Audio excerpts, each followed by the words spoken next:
at the back. It was so unfair. "What's the prize?" shouted Moody Margaret. Probably something awful like a pencil case, thought Horrid Henry, or a bumper pack of school tea towels. "Sweets!" shouted Greedy Graham. £1,000,000! shouted Rude Ralph. "Clothes!" shouted Gorgeous Gorinda. "A skateboard!" shouted Aerobic Owl. "A hamster!" said Anxious Andrew. "Silence!" bellowed Miss Battleaxe. "The prize is a family ticket to a brand new theme park." Horrid Henry sat up. A theme park! Oh, wow! He loved theme parks. Roller coasters, water rides, candy floss. His mean, horrible parents never took him to theme parks. They dragged him to museums. They hauled him on hikes. But if he won the competition, they'd have to take him.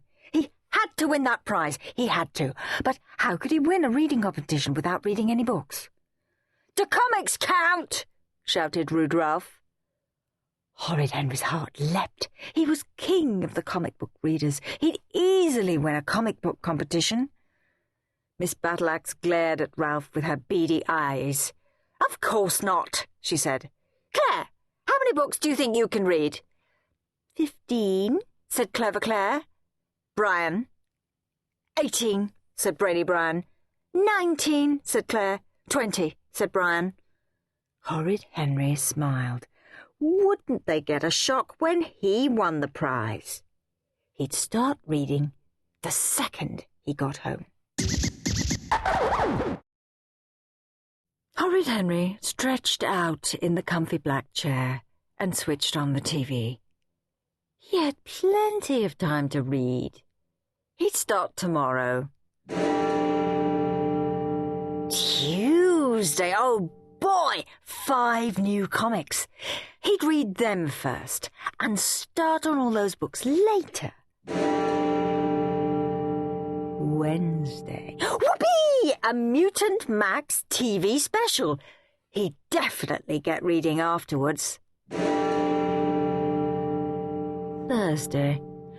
Rude Ralph brought round his great new computer game, Mash'em Smash'em. Henry mashed and smashed and mashed and smashed. Friday. Yawn. Horrid Henry was exhausted after his long, hard week. "I'll read tons of books tomorrow," thought Henry. After all, there was loads of time till the competition ended.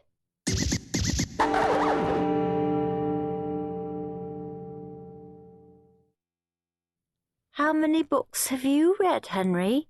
asked Perfect Peter, looking up from the sofa. "Loads," lied Henry. "I've read 5, said Perfect Peter proudly. "More than anyone in my class." "Goody for you," said Henry. "You're just jealous," said Peter. "As if I'd ever be jealous of you, worm," sneered Henry. He wandered over to the sofa. "So, what are you reading?" "The Happy Nappy," said Peter. "The Happy Nappy! Trust Peter to read a stupid book like that." "What's it about?" asked Henry, snorting. "It's great," said Peter. "It's all about this nappy." Then he stopped. "Wait, I'm not telling you. You just want to find out so you can use it in the competition. Well, you're too late.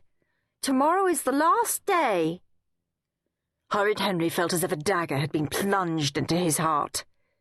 This couldn't be! Tomorrow? How had tomorrow sneaked up so fast? "What?" shrieked Henry. "The competition ends tomorrow?"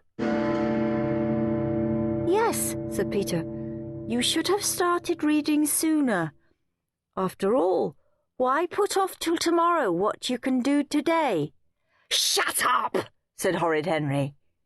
He looked around wildly. What to do? What to do? He had to read something, anything, fast. "Give me that!" snarled Henry, snatching Peter's book. Frantically, he started to read.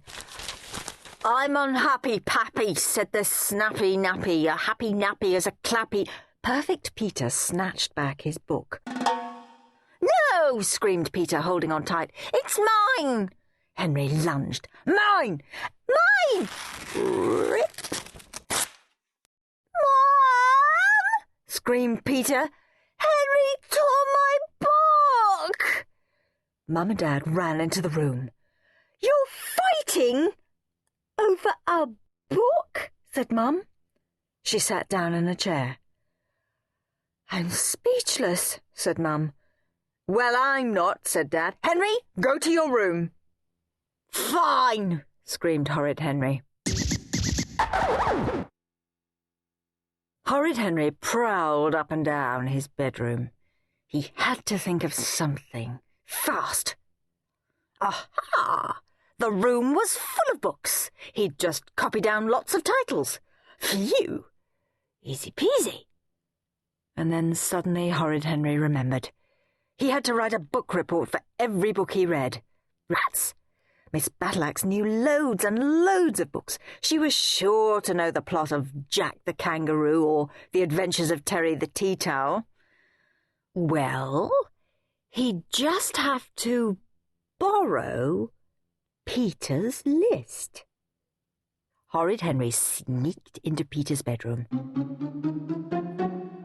There was Peter's competition entry in the centre of Peter's immaculate desk. Henry read it. "Bunny's big day. Bounce goes the ball. Tickle my tum. The happy nappy." And, of course, Peter's favourite, the boring and horrible Mouse Goes to Town. Could he live with the shame of having baby books like The Happy Nappy and Mouse Goes to Town on his competition entry? For a day at a theme park. Anything. Quickly, Henry copied Peter's list and book reports. Whoopee! Now he had 5 books. "Wheel of Death, here I come," thought Horrid Henry. Then Henry had to face the terrible truth. Peter's books wouldn't be enough to win. He'd heard Clever Claire had 17. If only he didn't have to write those book reports. Why, oh, why did Miss Battleaxe have to know every book ever written? And then, suddenly, Henry had a brilliant, spectacular idea. It was so brilliant and so simple that Horrid Henry was amazed. Of course there were books that Miss Battleaxe didn't know. Books that hadn't been written. Yet. Horrid Henry grabbed his list. Mouse Goes to Town. The thrilling adventures of a mouse in town.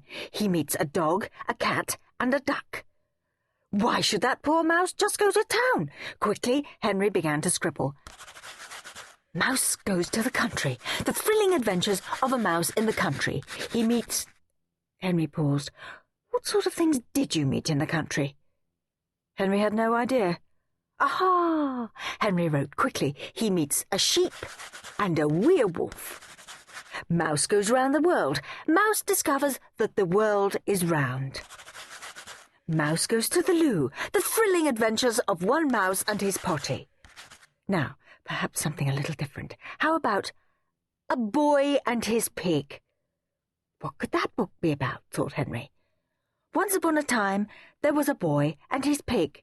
They played together every day. The pig went oink. Sounds good to me, thought Henry. Then there was A Pig and His Boy. And, of course, a boyish pig. A piggish boy. 2 pigs and a boy. 2 boys and a pig. Horrid Henry wrote and wrote and wrote. When he had filled up 4 pages with books and reports and his hand ached from writing, he stopped and counted. 27 books. Surely that was more than enough.